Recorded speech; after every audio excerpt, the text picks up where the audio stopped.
क्योंकि जब हम जयकारा लगाते हैं अच्छी चीज का, हमारे गुरुजी का, तो हमारे शरीर में एक ऐसा रस उत्पन्न होता है और उस रस से ऐसे हार्मोन बनते हैं जो हमें खुशी प्रदान करते हैं। और हम जब गुस्से में गाली गलौज करते हैं, क्रोध करते हैं, तब ऐसा जहर हमारे शरीर में पैदा होता है जो हमें कंपायमान करता है, मुंह कड़वा हो जाता है और शरीर में बीमारियों को जन्म देता है। इसलिए हमेशा हमारे मुख से सकारात्मक शब्द निकलने चाहिए, इसलिए गुरु का जयकारा बहुत जरूरी है। दूसरी बात, मुझे किसी चीज पर प्रकाश डालने के लिए कहा गया है, किसी वाणी प्रकाश डालने कहा गया है, तो मैं सिर्फ वही बोलूंगा जो मुझे अच्छा लगता है अंदर से।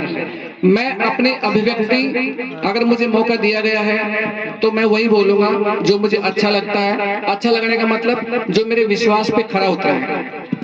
अभी थोड़ी देर पहले कुछ बातें चल रही थी, मैं कौन हूँ, कहाँ से आया हूँ, कहाँ जाऊंगा, वगैरह वगैरह। मैं न तो इन बातों को जानना चाहता कि मैं कौन हूँ और न मैं कहाँ से आया हूँ इसको जानना चाहता। मैं इस बात में विश्वास करता हूँ कि जो जन्म मुझे मिला है, जब तक मैं इस शरीर में हूँ तब तक आनंद से जी लूं। और आनंद से आप तभी जी पाओगे। संतों ने कहा है, एक साधे सब साधिया, सब साधे सब जाय, माली सींचे मूल को, फूले फले अघाई। अगर आप पेड़ के अलग अलग पत्तों में पानी दोगे, फल में भी दोगे, फूल में दोगे, पत्तों में दोगे, और पेड़ की जड़ में पानी नहीं दोगे, वो पेड़ सूख जाएगा। ठीक इसी प्रकार आप अपने आप को साधना सीख जाओ। जो व्यक्ति खुद को साधना सीख गया, समझो उसके लिए पूरा संसार सद गया। खुद को साधने का मतलब, आप जिस कार में बैठे हैं उस कार को साध लो। किसकी कार किधर जा रही है, किसका साधन किधर जा रहा है, जगत को शिक्षा देना छोड़ दो। जिस दिन आपको अपनी खुद की कार चलाने आ गई तो आपका एक्सीडेंट कभी नहीं होगा। लेकिन जब तक हम खुद को शिक्षक मान के दुनिया को शिक्षा ज्ञान देने डोलेंगे ना, तब तक हम परम ज्ञानी नहीं हो सकते। तो मैं तो इस बात में विश्वास करता हूँ, देखो आपको भले बुरी लगे या अच्छी लगे, मैं इस बात की परवाह भी नहीं करता कि मेरी बात किसी को मीठी लगे या अच्छी लगे। मैं वही बोलता हूँ जो मेरी कसौटी पे खरा उतरता है। मैं इस एग्जाम्पल से आपको समझाऊंगा। कुछ लोग ऐसे हैं जो सोचें कि यार ये भैंस चारा हरा खाती है, इसका कलर काला है, इसके मांस का कलर लाल है, ये दूध सफेद क्यों देती है, इसके पीछे पड़ गए आप। लेकिन मैं इतना जानता हूं, अगर इस दूध को मैं पीऊंगा तो मेरे लिए बहुत अच्छा होगा, मेरा स्वास्थ्य अच्छा रहेगा। मैं इतना जानता हूं। तो मैं कहां से आया हूं, कहां जाऊंगा, क्या करना है, मुझे इस जिंदगी में आनंद लेना है।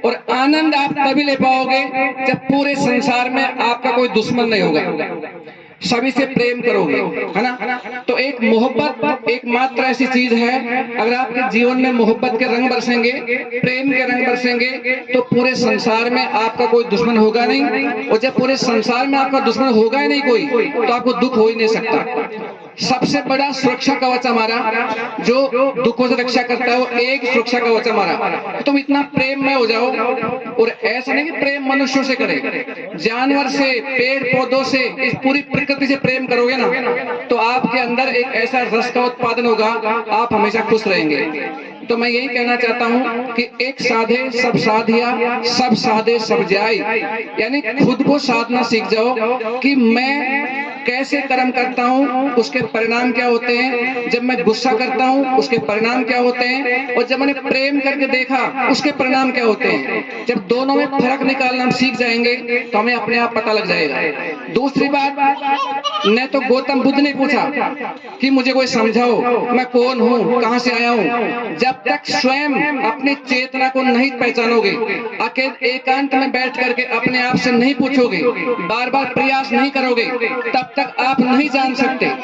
किताब किताब पढ़ने से, किसी के प्रवचन सुनने से कभी नहीं जान पाओगे आप कि मैं कौन हूँ। अपना स्वयं की चेतना का जब मंथन करोगे आप अकेले में बैठ के, तब आप जान पाओगे कि मैं कौन हूँ। इसलिए मैं नहीं बता सकता कि तुम कौन हो, मैं जानता हूँ कि मैं कौन हूँ बस।